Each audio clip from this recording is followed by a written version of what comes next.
untuk bikin suami nurut, itu ternyata tidak harus dengan cara menasehati lewat lisan.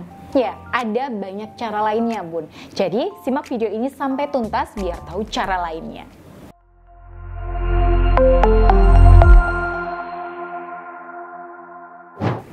Assalamualaikum warahmatullahi wabarakatuh. Ya, sahabat Bunda yang dirahmati oleh Allah. Pernah nggak, Bun? Sudah capek-capek ngomong nih, tapi nggak didengerin suami. Bahkan masukan Bunda ini itu dianggap aja tuh nggak, Bun.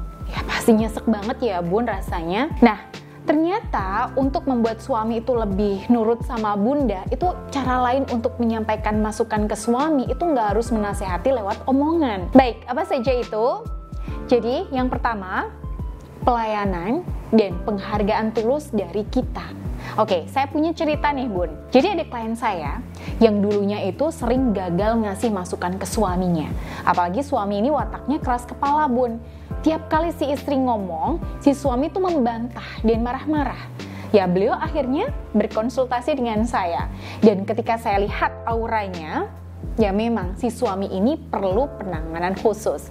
Jadi selain saya berikan amalan zikir dengan tasbih karomah ar-Rahman untuk membantu meluluhkan hati suaminya, saya juga berikan saran untuk fokus ke tindakan pelayanan. Kenapa? Ya, suami yang keras kepala, ya tipe koleris yang dominan itu nggak suka dengan penjelasan panjang bertele-tele. Ya, dia maunya tuh serba cepat, Bun. Semua harus sesuai keinginannya.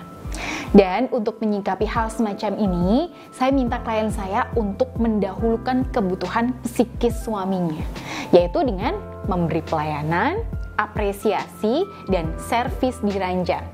Nah, begitu tips ini beliau istiqomahkan, lakukan sambil terus bermunajat kepada Allah, alhamdulillah, suaminya mulai lunak, lebih penyayang dan lebih royal. Jadi si istri belum minta apa-apa, suaminya udah ngasih duluan. Oke, kemudian yang kedua, untuk memberi masukan pada suami tanpa harus ceramah, yaitu lewat pengalaman suami. Nah, laki-laki itu di mana-mana makin dilarang, makin penasaran. Makin disuruh-suruh, itu malah makin gak dilakukan. Kenapa? Ya, egonya besar. Dia pengennya melakukan sesuatu itu ya dari kemauannya sendiri, bukan karena orang lain.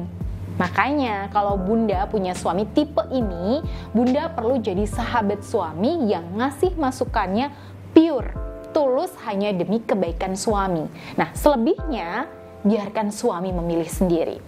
Misalnya nih, Bun, Bunda bilang ke suami, ya Bunda cuma ngasih saran aja kok ya. Kalau nggak dipakai ya nggak apa-apa. Kan ayah sendiri yang ngejalanin. Ayah udah dewasa, udah bisa mikir sendiri juga kan? Nah, dengan omongan seperti itu, nantinya suami akan merasa bebas memilih dan memilah. Ya, sambil nanti dia akan diam-diam tes di lapangan nih, Bun. Masukan Bunda ini emang benar atau enggak? Nah, setelah dia mengalami sendiri, oke, katakanlah beliau di sini ngeyel dengan pendiriannya dan ternyata hasilnya itu nggak sesuai harapan. Disitulah dia baru belajar. Memang ada tipe suami-suami kayak gini, Bun. Nah, Bunda slow aja. Ya, yang penting Bunda udah melakukan tugas. Selebihnya doakan yang terbaik untuk suami. Oke, cara yang ketiga, lewat kata-kata dari orang yang disegani. Oke, Bunda bisa minta bantuan orang-orang yang Bunda rasa lebih didengar suami, ya, entah itu teman dekat suami, saudara suami, mertua Bunda, dan sebagainya.